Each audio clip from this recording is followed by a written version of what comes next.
mabuting balita ng Panginoon na tapos tayo sa ating mga katabi, sabihin kapatid. Alam mo ba, na sa oras na ito, ang iyong prayer request ay answered prayer. Muli natin ang malakas ng ating Panginoon. Mga kapatid, ang mabuting balita ng Panginoon mula sa Ebanghelyo ni San Mateo, Kabanata 26, talata 14 hanggang 4. Papuri sa iyo po. Si Judas Iscariote, isa sa 12, ay nakipagkita sa mga puno sa sacerdote. Ano po ang ibibigay ninyo sa akin kung tulungan ko kayong malakip si Jesus? Tanong niya. Noon din ay binilangan nila siya ng 30 salapi bilang. Mula na, umanap na si Judas ng pagkakataon upang maipagkanulo si Jesus. Dumating ang unang araw ng kapistahan ng tinapay na walang nagkabalo. Lumapit kay Jesus sa mga alagad at nagtanong, saan po ninyo ibig na ipaghanda namin kayo ng hapunang pampasko? Sumagot siya, pumunta kayo sa lungsod at hanapin niyo ang tao. Sabihin sa kanyang ang ganito, ang ipinapasabi nito, malapit na ang aking oras at ako at ang aking mga alagad sa bahay ng hapon, pampasko. Sunod ng mga alagad ang utos ni Jesus at inihanda nila ang hapunang pampasko. Nang gabing yato, dumulog sa hapag si Jesus kasama ang 12 alagad. Samantala, sila'y nangusap si Jesus. Sinasabi ko, isa sa inyo ang magkakanulo sa akin. Nandungo ang mga alagad at isa-isa'y nagtanong sa kanya. Ako po ba, Panginoon? Sumagot siya. Ang kasabay kong sumausaw sa mangkok ang siyang magkakanulo sa akin. Paano ang anak ng tao ayon sa nasusulat? Ngunit sa Ama nang magkanulo sa kanya. Mabuti pang hindi na ipinanganak ang tao. Si Judas na magkakanulo sa kanya ay nagtanong niya, Guro, ako ba? Sumagot si Jesus, ikaw na ang nagsabi. Samantalang sila'y kumakain, dumampot ng tinapay si Jesus at matapos, magpasalamat si Jesus. Kanyang pinagpinapos at binigay sa mga alagad. Kunin niyo ito at kanya. Ito ang aking katawan. Hinawakan niya ang sari, nagpasalamat sa Diyos at binigay sa kanila. Uminom kayo lang dito at sabi niya, sapagkat ito ang dugo ng Diyos, ang aking dugo na mabubuhos dahil sa mga sa ikapagpapatawad ng mga kasalanan. Sinasabi ko sa inyo na hindi na ako iinom nitong alak na mula sa bukas hanggang sa araw ng bagong alak ay hindi kong kasalo sa kahayaan ng aking. At pagkaawit ng isang himno, sila'y nagpunta sa bundok ng mga baligo. Sinabi ni Jesus sa kanila sa gabing ito, ako'y iiwan niyo muna. Gaya ng nasasaad sa sulat, papatayin ko ang pastor at mangangalat ang mga puno. Ngunit pagkatapos na ako'y muling mabuhay, mauna ko sa inyo sa Galilea. Sumagot si San Pedro, kahit na po iwan kayo ng lahat, hindi ko kayo iiwan. Tandaan mo, sabi ni Jesus. Sa gabi rin ito, tumila ang pangalan. Makaitlong mo ako ikakapon. Ngunit matigas na sinabi ni Pedro, kahit na ako patayin kasama nito, hindi ko kayo ikakapon. Gayon din ang sinabi ng lahat ng alagad. At isinama sila ni Jesus sa isang lugar na tinatawag niyang Getsemani.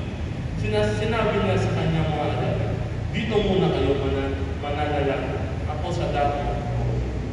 Ngunit isinama niya si Pedro at ang 2 anak ni Zebedeo at nagsimulang magagawag at magkirang ng kanyang kaloob. Sinabi niya sa kanila, ang puso ko'y igibing hapis na halos ikamamatay ko. Maghintay kayo rito at makipagpuyan sa akin.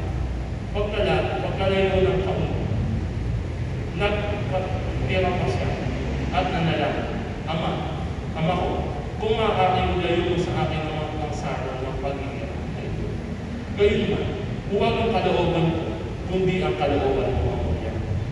Nagbalik siya at ninatnan niyang natutulog ang tatlong alagad. Sinabi niya kay Pedro, talaga bang hindi kayo makakapagpuyat na kasama ko kahit isang oras na?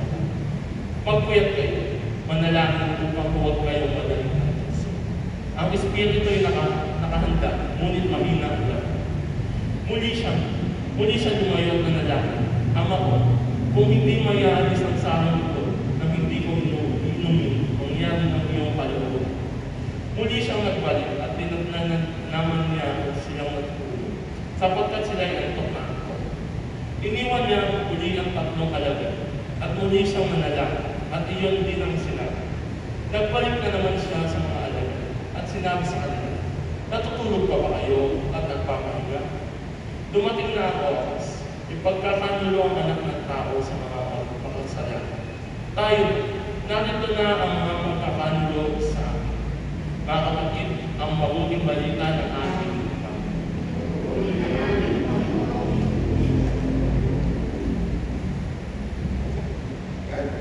Palakpak po rin suko at sa ating Panginoon. Ako po'y waman sa inyo palang gabi, mga kapatid. So, thank you po sa pagkakataong mabasa ng aking talagang gusto niyo maging preacher. So, nawa po ay makapag-aral na sa divine wisdom. Sa gusto niyong gawin yung ginagawa ko, gawin mo yung So, mga kapatid, bago po kayo puminti, matabi niyo. At sabihin mo kapatid, sakyon. Ay pala ka na ni Alshela. Amen. Praise the Lord. At tayo magsipo mga kapatid sa presensya ng ating Panginoon. Bago magsimula, papaalala po natin sa Sabado ay gagawin ang ating tao ng Bangkok Pay.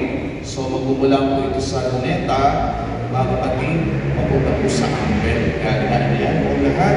At kung may sasama man po, isuot niyo po yung talagang sapatos o tsinelas na talaga ang masig ng paa. Then pamalit na damit, then tubig. At kung pagutom po kayo, magpapagin po kayo ng pagkain kahit biskito din ng tinapay para po meron kayong laban doon sa paglakad. Amen. At sa po yan, pagpapalain tayo ng yaman siya na yun. Amen. Mga kapatid, sa gabi ito, pagsabot na isang ibahagi sa inyo, mamamalit ko po confronting them o ang pakikipaglaban sa kamatayan. At ang tema po nito, the terrifying trials of life, ang napakatinding pagsubok ng buhay. Alam niyo po tayong lahat ay nakakaranas sa pagsubok.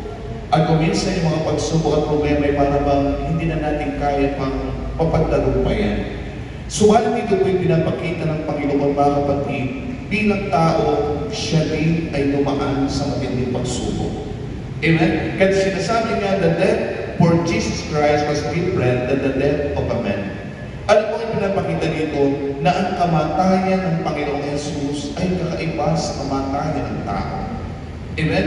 Kaya kita po natin mga kapatid, in death of Jesus took all the sins of the world upon Himself. Ano po ang pagkakaiba ng kamatayan ng tao kaysa sa kamatayan ni Jesus? Ang kamatayan ng tao, mga kapatid, bago ka mamatay, hihingi ka ng tawad sa lahat ng iyong kasalanan. Amen? Subal ang kamatayan ng Panginoon ay pagsakop sa kasalanan ng lahat ng tao at paglinis sa karunihan ng lahat ng tao. Kaya in Jesus' death, mga kapatid, He took all the sins of the world upon Himself. Inako niya ang lahat ng ating kasalanan at pagkukulang. Amen? He accepted guilty of every man. Ano tayong lahat? Guilty po tayo. Walang pwede magsabi sa atin na okay tayo. Amen? Walang pwede magsabi sa atin na banal na tayo. Sapagkat lahat po tayo hanggang ngayon ay nagkakasala at nagkukulang sa Diyos at sa ating kapwa. Kaya kung titignan po natin mga kapatid, anong sinasabi dito sa ating pinag-aaralan? He accepted the penalty and punishment and death of every man, and Jesus experienced death for every man's sin. Ang hirap naman siguro na mga kapatid tayo, no? Para bang isang tao ay masasagasaan ng truck, pero itinulak mo para siya maligtas. Amen? Na kusang ibinigay ang kanyang buhay upang ang kapwa niya ay maligtas. Siguro, bibihira ang taong makagagawa ng gano'n. Amen? Taas ang kamay na kaya mo yung asawa mo ay mabuhay kahit ikaw mamatay. Ay, ganun suot yung pagmamahal eh. Amen mo ba? Mga kapatid, kaya mamatay, mabuhay lang ang anak. Siguro kakayanin pa. Amen? Pero kahit pagdating sa asawa, hindi kaya. Amen ba? Eh lalo siguro pagdating sa biyanan. Amen? Mabubuhay ang biyanan mo. Eh kung ikaw naman huwag sasalong ng kamatayan, siguro maraming aayaw. Amen? Subalit ang Panginoon, mga kapatid, alam niya ang kakayanan ng tao. Alam niya kung hanggang saan lang ang lakas natin. Alam niya kung hanggang saan nalalaman natin. Alam niya kung ano lang ang magagawa natin. Kaya sa katabi mo, huwag mong ubusin ang lakas mo. Huwag mong ubusin ang isip mo para magawa mo at matupad ang lahat ng bagay dahil hindi natin kaya. We are all limited. Amen? Lahat po tayo limitado, pero nandyan ang Diyos upang ang hindi natin kaya ay kakayanin natin sa tulong at lakas na ibibigay niya sa atin. Amen? Kaya ano sinasabi dito mga kapatid, nang ang Panginoon ay dumating na sa pagkakataon mga kapatid, na siya po'y dinakip at dadalhin na siya sa mga makasalanan upang siya'y hatulang ipako sa krus. Bago dumating yun mga kapatid, ang Panginoon ay may ginawa muna upang harapin ang lahat ng hirap at kamatayan na kanyang kakaharapin, mga kapatid. Kaya tatlong bagay, mga kapatid, sa sinasabi dito, this is the terrifying struggle Christ was suffered in the Garden of Gethsemane. Saan na-experience ng Panginoon ang terrifying struggle nung siya nandoon na sa Garden of Gethsemane? Bakit po? Alam na niya na yun na ang oras upang ma-experience na niya ang paghihirap, kamatayan. Noon nanonood ako ng telebisyon, nakita ko po yung paano ang isang tao ay isilya elektrika. Bata pa po ako, no? Alam niyo yung mga tao, pinapakita doon sa pelikula, ayun yung silya elektrika, pero yung tao, pinipilit niya wag siyang makarating doon.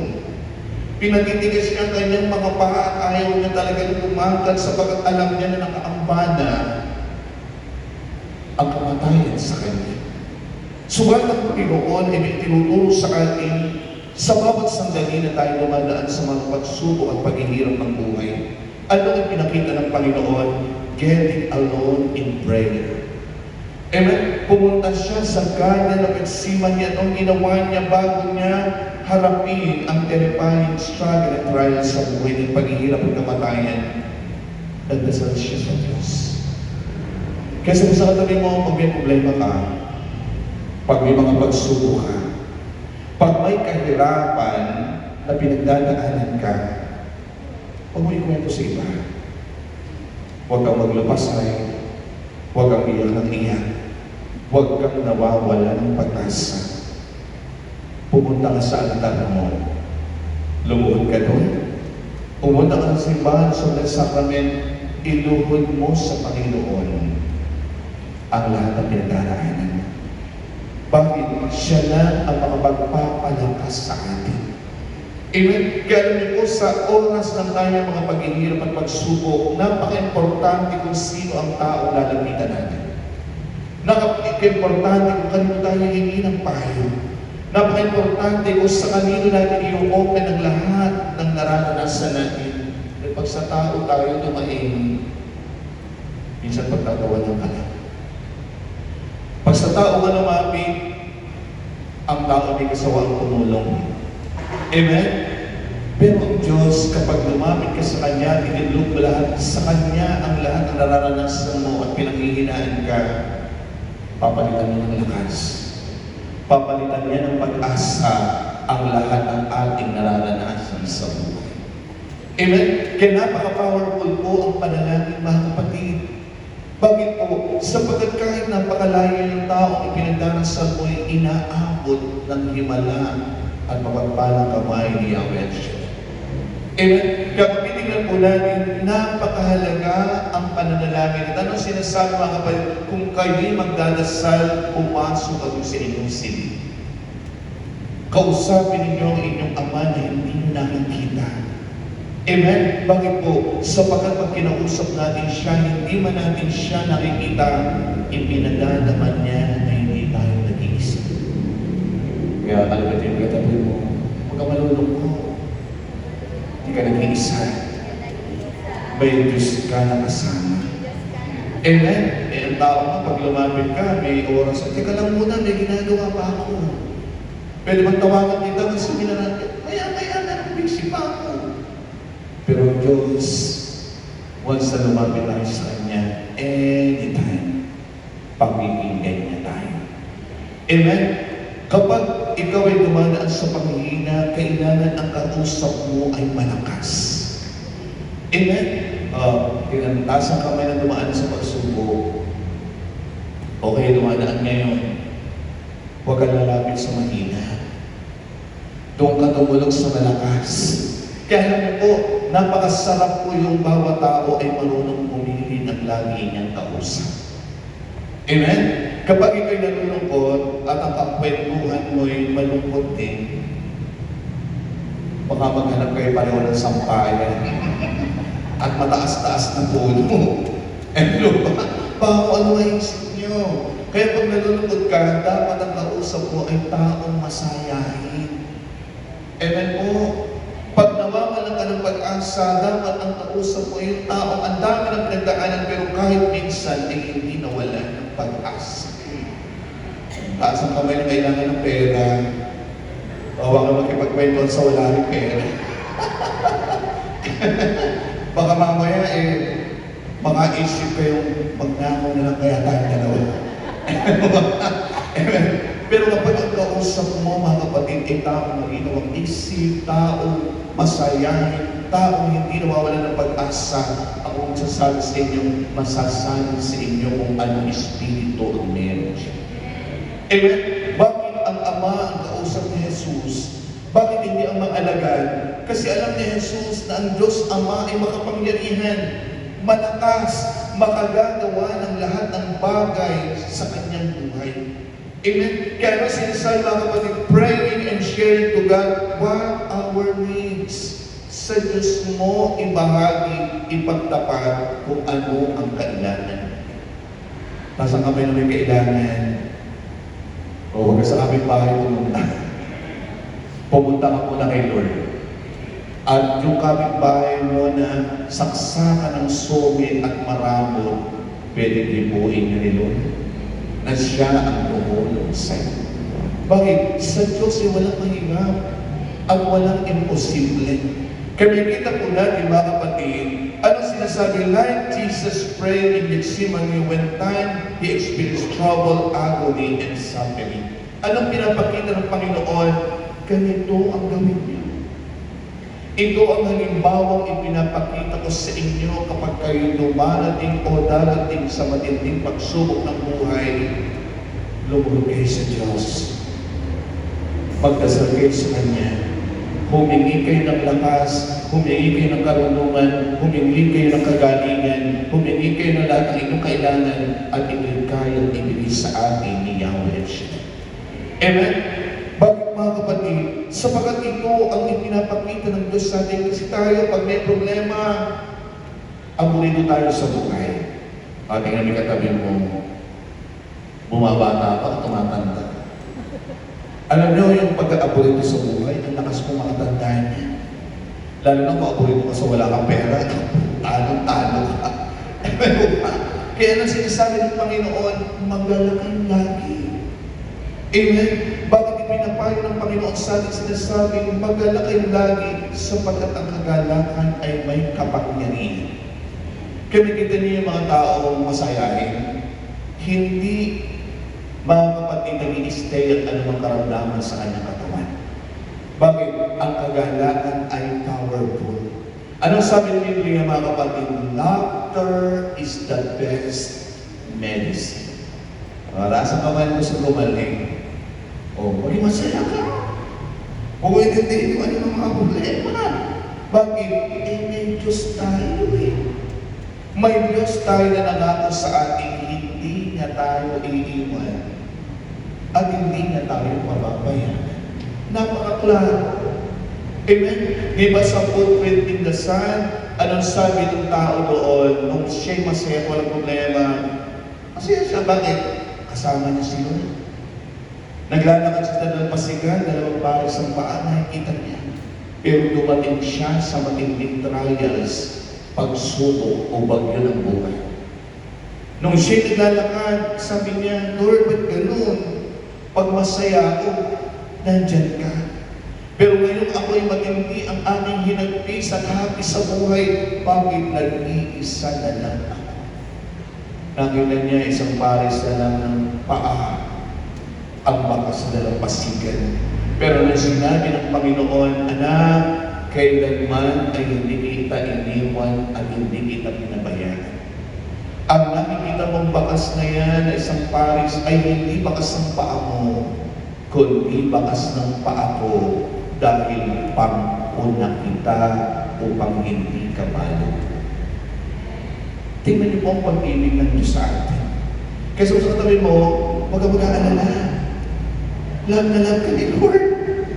Amen? Sa lahat ng nilikha ng Diyos, hindi niya sinabi ang mga ibon ng mahal niya. Hindi niya sinabi ang karagatan ng mahal niya. Hindi niya sinabi ang kalawakan ng mahal niya, mga bituin, mga araw at buwan. Hindi niya sinabi maganda. Eh tayo nga, pag napunta sa isang lugar na bago kita lang natin, ganda tayo. Ang sinasabi natin sa iba, naku, mamasyal kayo nun, maganda doon, napakaganda. Pero ano man ang nakikita natin maganda sa paligid, walang ibang pinakamaganda sa Diyos, kundi ikaw, ako, tayo lahat. Bakit tayo special sa Panginoon? Nilikha lang ng Diyos ang mga bagay na yun sa kanyang salita. Pero ang tao, nilikha ng Diyos sa salita at nilikha niya tayo sa pamamagitan ng kanyang mga kamay. Kaya tingnan mo mukha ng katabi mo, beautiful. O taas ang kamay ng walang beautiful ka. May kahit nagkakailan, beautiful ka pa rin. Ewan mo ba? Bakit? Sa tayong lahat ang nilikha ng Diyos na napakaganda. Amen? Kaya sa tabi mo, kita mo na nilikha ng Diyos ang tao, nandun ang lahat ng kailangan niya. Amen? Tingnan niyo po ang isang ina pag mangangana. Di ba hinahanda na muna ang lahat? Amen? Bakit? Sapagkat hindi tayo kayang iisin ng nagmamahal sa atin. Kaya ang sinasabi po rito, Christ suffered agony, great pain, mga kapatid. And no greetings, Christ felt so much sorrow, heaviness, so much inner pain that almost killed him. Anong sabi niya sa mga alagad? Samahan niyo ko, dasal. Ang nararamdaman ko ngayon, na lungkot at hirap, ay halos ikamatay ko na. Bakit po? Dahil si Jesus ay tao rin. Kaya huwag naman tayo sa struggle ng buhay, unawang-unawa tayo ng Panginoon. Bakit po? Alam niya ang nararanasan ng tao sapagkat siya'y naging tao din na kamukha natin. Amen? Kaya ano sinasabi mga kapatid, know His word, my soul is overwhelmed with sorrow to the point of death. Naranasan ng Panginoon ang matinding hirap na halos ikamatay na niya. The pain and agony were so intense that, mga kapatid, sabi nito, sweet and great drops of blood. Amen? Sa matinding nararanasan ng Panginoon sa hirap na kanyang nararanasan nung nagdadasal siya'y pinawisan siya ng dugo. Nasa kamay dito na sa matinding pagsubok, pinawisan ka na ng dugo. Ano siguro? Ewan ba? Pero ang Panginoon sa matinding naranasan niya sa kanyang pagdarasal ay pinawisan siya at tumulo ang dugo sa kanyang katawan. Amen? Kaya sinasabi, he had to experience a sin bearer for the world. Hindi naman ganun kadali lang na sakupin mo ang lahat ng parusa sa lahat ng tao ay ikaw ang aako. Amen? Kaya sinasabi mga kapag the mental vision literally compressed his physical body to the point of crushing him. Alam niyo po yung larawan ng ina ng langit sa lolo. Meron po ba kayong larawan? Ayon po sa mga Bible scholar, bata pa lang si Jesus ay ipinakita na kung ano ang kahihinatnan ng kamatayan. At ano ipinapakita po doon? Tingnan niyo po yung isang sandals ni Jesus doon sa larawan ng ina ng langit sa lolo. Sa matinding pagkagulantang niya ay halos matanggal ang pagkatani ng kanyang sandals dahil sa hirap na ipinakita sa kanya. Mataas ang kamay dito na tanggap na tanggap mo at ipakita sa iyo kung paano ka mamamatay. Taas ang kamay. Makakita nga lang tayo ng anak. Ataon takot na tayo. Yung ipa-vision, anak, ganito ka mamamatay. Naku, yung pala masasalpo ka ng malaking truck. Diba? Diba? O kayo mahuhulog ka sa pangin. Aba, hindi natin kaya yun. Pero ang Panginoon ay pinakita na sa Kanya ang Kanyang mararanasan. Kaya ano sinasabi, Christ was suffered so much, He requested the presence of close friend. Kaya nang nagdadasal ang Panginoon, balik-balik siya sa mga alagad, balik-balik. Bakit? Pinabalikan niya ang kanyang mga alagad upang sabihin, sumama kayo sa aking nararamdaman. Nasa kamay dito na may matalik na kaibigan. Alam niyo yung matalik na kaibigan, higit pa po yan sa kapatid. Kahit hindi ka dumain, nararamdaman niya ang nararanasan. At sa mga problema mo, na hindi mo kayang sabihin sa nanay mo, sa tatay mo, sa kapatid mo, pero sa iyo ay nasasabi. Amen? Ganun mga kapatid, yung tunay na kaibigan. Pagka meron kayong ganong klaseng kaibigan, huwag niyo na kung aawain. Ewan mo ba? Bakit bibihira ng tuyod? Ang Panginoon, hindi naman lahat ng alagad ay sinama niya doon. Saan? Sa Garden of Simania, at sinalangin, 3 lang ang sinama niya, si Pedro at ang anak ni Zebedeo, si Tiago, mga kapatid sumo. Sila ang isinama ng Panginoon. Bakit? Sila yung pinakamalapit. Amen? Alam niyo, napakasarap yung may pinaproblema ka, may dumadami sa'yo. Amen? Napakasarap yung may pinagdadaan ng mabigat, nandun sila. Kaya sabi ng Panginoon, samahan niyo ako magdasal. Ako'y hirap na hirap at halos ikamatay ko ang nararamdaman. Samahan niyo ko sa pagdarasal.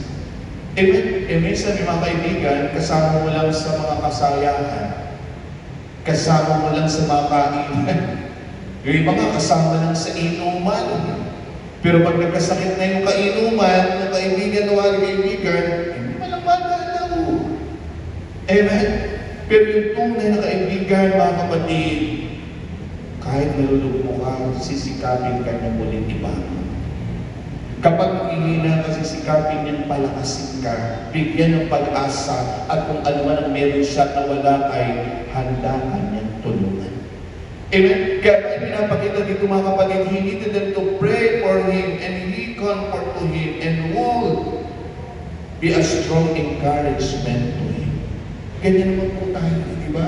Pag may problema ka, gusto mo makarinig ng mga salitang magpapalakas. Nakita niyo po nung tawagin tayo sa El Shaddai, tumibay tayo eh. Nagkaroon tayo ng tapang.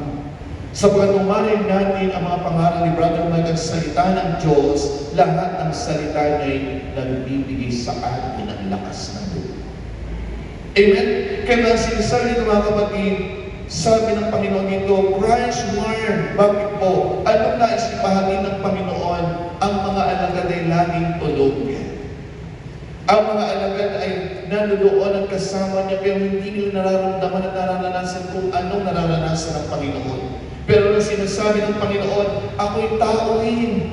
Sa gitna ng problema, parang hindi ko rin kaya. Anong kailangan? Magdasal kayo. Magdasal kayo at lumapit sa Ama sapagkat ang espiritu ay handa, subalit mahina ang laman. Ay totoo po yun. Sumusuko ang ating laman sa hirap. Di ba ba? Yung iba, bakit sumusuko na kinikitil na nila mismo ang sarili nilang buhay? Dahil hindi nila kaya.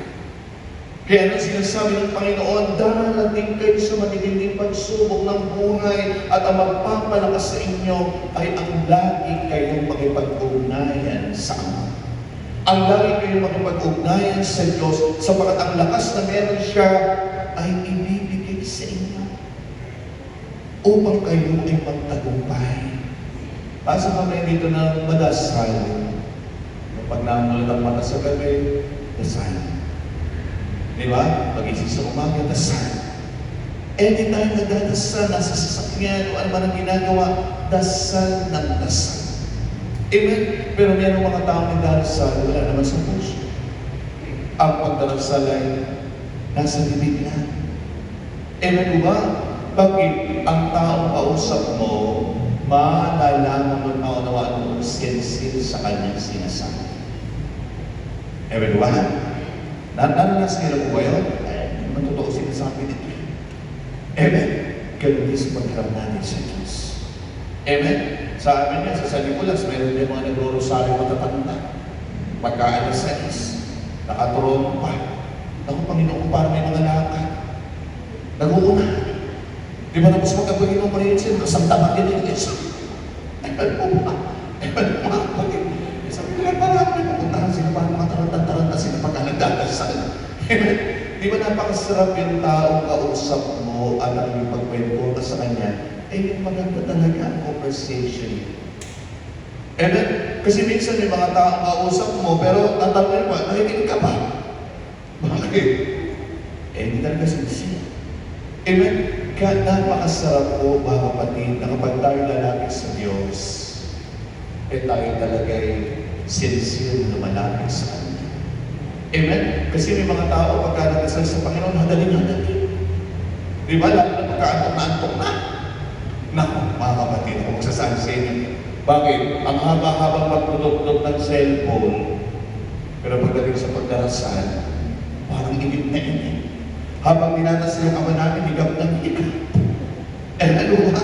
Kaya sa mga tabi mo, pag makikipag-usap ka kay Lord, yung gising na gising ka. Yung talagang excited ka na kausapin mo siya. Yung talagang malakas na malakas ka pa at hindi ka antok na antok. E naalala ko na niyo nung nabubuhay kasi dalawa kayo magkasama dahil may asawa na ng kapatid ko. Ako taga-sagot sa musa. Siya nakahiga. Nasa sumasampalataya pa lang. Abay, wala, sasalita. Sabi ko, hindi ko na sumasampalataya. Bakit? Kasi dapat pag tayo nalapit sa Diyos, yung talagang very sincere tayo. Amen? Huwag tayo nalapit sa Kanya dahil kailangan niya. Huwag tayo makipag-usap sa Kanya sapagkat importante na masasabihin natin, ang gusto ng Diyos, lagi natin siyang kausap. Amen? Kaya talagang sinasabi ng mga kapatid, anong sabi ng Panginoon?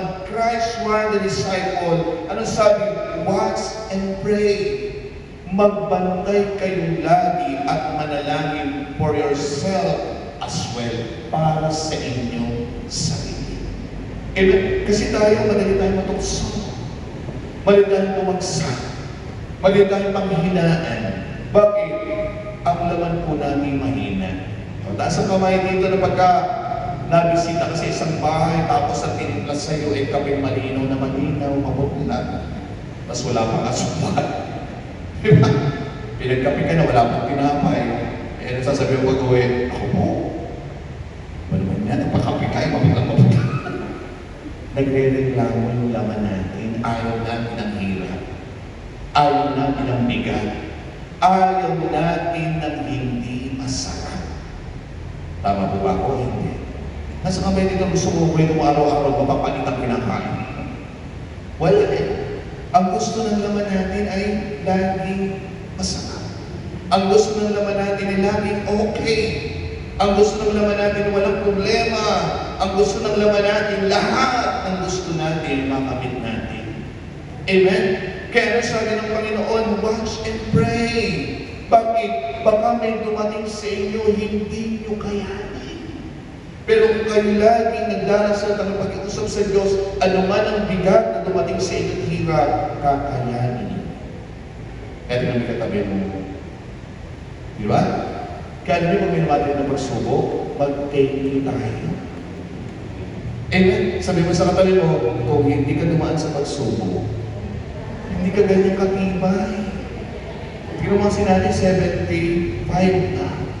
Kasi siguro sa edad niya na yun, sa lamak-mak ng pagsubok. Ang dumating, pero sabi niya, hanggang ngayon, maganda pa rin siya. Totoo naman. Ano ba?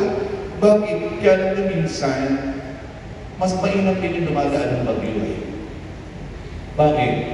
Yung bahay natin, pinatitibay natin. Amen? Kaya natin po yung mga puno at halaman na matindi ang ugat sa ilalim ng lupa. Pag dumating ang bagyo, napupuno lang sila. Amen ba? Nawawala na yung mga dahon at sanga nila. Pero paglagpas ng bagyo, muling umuusbong sapagkat nakatayo pa rin. Nandun pa rin ang ugat. Mga kapatid, nandun ang tibay. Bakit? Sapagkat malalim ang kanyang ugat. Pataas ang kamay dito ng malalim ang ugnayan sa Diyos.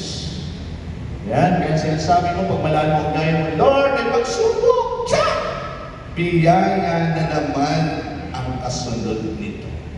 Pataas ang kamay na gano'n na ang mga sinasabi prinsipyo mo, pag may pagsubok, may blessing. Amen? Kaya ano mga kapatid ang sinasabi ng ating Panginoon sa ating pinag-aaralan? Ang sabi ko, confronting that Christ turned to God, crying with strong cries and tears. Christ got all alone and prostrated himself before God. Christ prayed, he knew that the Father would bear and turn to help him. Alam niya na hindi siya pababayaan ng Ama. Umiyak siya. Umiyak siya sa Ama. And Christ has God to remove the cup of suffering from him. Yun yung pong Panginoon. Parang ayaw na rin niyang harapin yung kanyang, yung tinagdas sa kanya ng Ama. Bilang tao, nire-refuse niya. Ano sabi niya, Ama, hindi yata kaya. Baka pwede naman na. Huwag na natin ituloy ang sarang ng paghihirap na ito. Amen? Bakit bilang tao? Nasa kaway dito ng paborito mo, lagi may paghihirap. O, diba? Wala nga nagpe-pray sa atin ang problema eh. Na sinasabi, Lord, saan nabakbak ng problema naman? Bigyan mo ko. Ano ang mga laman prayer request natin? Lord, maraming pera. Lord, malusot ng katawan. Lord, maginhawang buhay, masaya, payapa, ligtas. Yun ang lagi natin hiling. Ano ba? Bakit? Ayaw natin ng kahirapan. Bakit mo sa panahon ngayon, tumataas ang gasolina? Ako, mga tao ka rin sa sasakyan. Bakit? Ayaw ng tao na naghihirap. At ang Panginoon bilang tao ay lumabas din sa bibig niya ang pamimili. Amen? Kaya nga alam niya sa Satanas, kilala niya ang Panginoon. Tao din ang Panginoon. Kaya alam niya nung tinuksan siya sa ilan, anong ginawa? Huwag ka nang papako sa krus, tumalong ka na lang yan. Shortcutin mo na lang ang lahat. At matapos na. Tayo ganyan. Para wag lang tayo mahirapan, sino-shortcut natin ang buhay. Dahil sa mamay na hindi sino-shortcut ang buhay. Alam niyo nung araw, bago kami uminom ng kape, nagugusaw muna ang inang ko ng bigas. Iniitim. Amen? Pagkatapos na sunog na yung bigas, yung papakulo ng tubig sa palayo, ilalagay din yung maitim na bigas. Kaya kumukulo na. Akala mo, may inom na yun? Hindi pa rin. Sasalain pa. At pagkatapos masala, doon pa lang ilalagay sa tasa at lalagyan ng asukal. Pero dumaan sa matinding proseso. Pero pag ininom mo, ay kasarap naman. Pag yung sapal, kinakain mo na. Masarap. Kaya sabi sa katabi mo, kita mo, ang ibay mo. Bakit? Kasi dumaan ka sa proseso ng buhay. Hindi mo sinushortcut ang buhay. Amen? Handa tayong pahubog. Handa tayo sa Panginoong paturo. Amen? Kasi ang tao ngayon gusto lahat madali. Eh ngayon, proseso ng kape ang tao. Pumunta ka na sa tindahan, bumili ka ng 3-in-1. Hindi ka na kailangan bumili ng asukal, bumili ng coffee mate, hindi na kailangan bumili ng kape. Sama-sama na. Amen? Bakit? Ayaw ng taong matagal. Gusto ng tao ay madali. Amen po ba? Bakit hindi yung mga tao gusto dumami ang pera, dumami ang sasakyan? Ano nangyari sa buhay nila ngayon? Amen po ba? Pero tingnan mo ikaw, wala kang maraming pera, pero masaya ka. Amen? Nag-i-enjoy tayo sa buhay natin. Amen po ba? Kaya nakita niyo mga kapatid,